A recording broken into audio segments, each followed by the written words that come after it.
नमो भगवते वासुदेवाय। नमस्कार दोस्तों, आज की इस वीडियो में हम सुनेंगे मोहिनी एकादशी व्रत की कथा। वैशाख माह के शुक्ल पक्ष की एकादशी को मोहिनी एकादशी व्रत के नाम से जाना जाता है। भगवान श्री हरि की कृपा प्राप्ति का यह सबसे सरल और उचित मार्ग बतलाया जाता है। सर्वश्रेष्ठ तथा मंगल फलों को प्रदान करने वाला है। इस व्रत कथा के श्रवण मात्र से ही हजारों अश्वमेघ यज्ञ करने का पुण्य मनुष्य को स्वतः ही प्राप्त हो जाता है। सहजता से श्री हरि की भक्ति को भजने का यह सबसे सुगम मार्ग है। भक्ति के इस मार्ग में आज हम सुनते हैं वैशाख शुक्ल पक्ष के मोहिनी एकादशी व्रत की कथा। आइए भगवान श्री हरि का ध्यान करते हुए आज की इस कथा को हम आरंभ करते हैं। बोलो भगवान श्री हरि की जय, स्वामी नारायण की जय। प्राचीन काल की बात है, सरस्वती नदी के तट पर भद्रावती नाम की एक नगरी बसी हुई थी। उस नगरी में धुतिमान नाम का राजा राज्य किया करता था। उसी नगरी में एक वैश्य भी रहता था जो कि धन धान्य से युक्त था। उसका नाम धनपाल था। वह बड़े ही धार्मिक प्रवृत्ति का तथा भगवान स्वामी नारायण का परम भक्त था।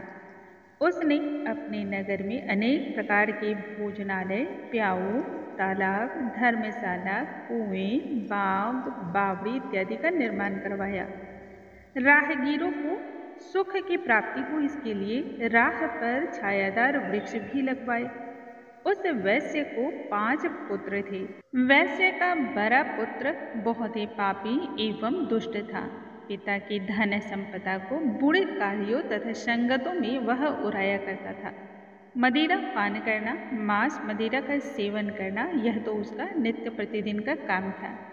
वैश्य ने अपने पुत्र को समझाने बुझाने की अथाह कोशिश की, परंतु फिर भी वह तो सद्मार्ग पर आने का नाम ही नहीं लेता था।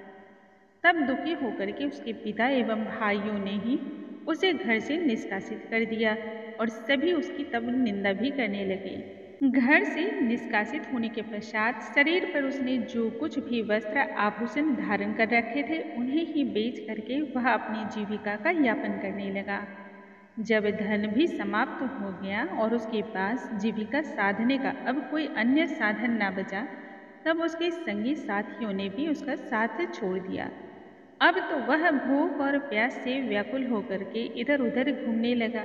जीविका चलाने के लिए तथा भूख प्यास की इस त्रास को मिटाने के लिए उसने चोरी चकारी आरंभ कर दिया। एक रात्रि इसी प्रकार से वह चोरी करते हुए पकड़ा गया, लेकिन जब सिपाहियों ने जाना कि वह धार्मिक वैश्य का पुत्र है, तब उसे छोड़ दिया। जब वह दूसरी बार फिर से पकड़ा गया, तब सिपाहियों ने तो उसका भी कोई लिहाज न रखा तथा राजा के समक्ष उसे प्रस्तुत किया तथा संपूर्ण बातों से अवगत कराई। राजा ने उसे अपने कारागार में डलवा दिया। राजा के आदेश से उसे नाना प्रकार के कष्ट और पीड़ाएं दिए जाने लगे। अंत में उसे नगर से निष्कासित करने का आदेश भी दिया गया। दुखी होकर के उसे उस नगरी को छोड़ना पड़ गया। अब तो वह घोर जंगल में रह करके पशु पक्षियों को मारकर ही अपने पेट का भरण पोषण करने लगा। तत्पश्चात वह इसी प्रकार से अपने वक्त को गुजारने लगा। भरण पोषण के लिए एक दिन इसी प्रकार से वह जीवों की हत्या करने हेतु जंगल में इधर उधर भ्रमण कर रहा था और उस दिन उसे कोई शिकार न मिला।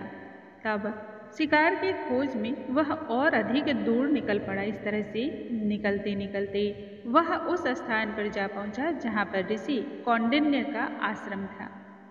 वैशाख का महीना था। कौंडिन्य मुनि गंगा में स्नान करने हेतु आए हुए थे। जब ऋषि गंगा में स्नान करके बाहर की ओर आ रहे थे, तभी उनके भीगे हुए वस्त्रों से कुछ जल की छींटें उस पर भी पड़ गई, जिससे उसे सद्बुद्धि आ गई।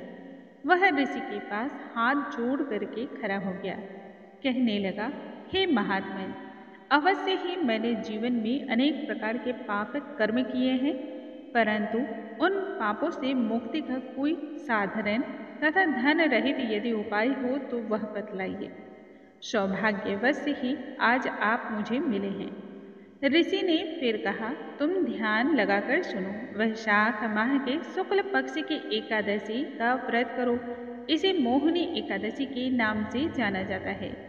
इस व्रत के प्रभाव से तुम्हारे संपूर्ण पाप उसी क्षण नष्ट हो जाएंगे। ऋषि के वचनों को सुन करके वह बहुत प्रसन्न हुआ एवं उसने ऋषि कौंडिन्य के द्वारा बतलाई गई एकादशी के व्रत को पूर्ण श्रद्धा और विश्वास के साथ किया। मोहिनी एकादशी के व्रत के प्रभाव से ही उसके संपूर्ण पाप नष्ट हो गए तथा वह जीवन के सुखों को भोगते हुए अंत में वैकुंठ धाम गया। बोलो भगवान श्री हरे की जय, स्वामी नारायण की जय। दोस्तों, आज के इस वीडियो में हमने सुना मोहिनी एकादशी व्रत की कथा। कल के वीडियो में आगे की कथा के साथ हम पुनः मिलेंगे। तब तक के लिए नमस्कार, हरे कृष्णा, राधे राधे।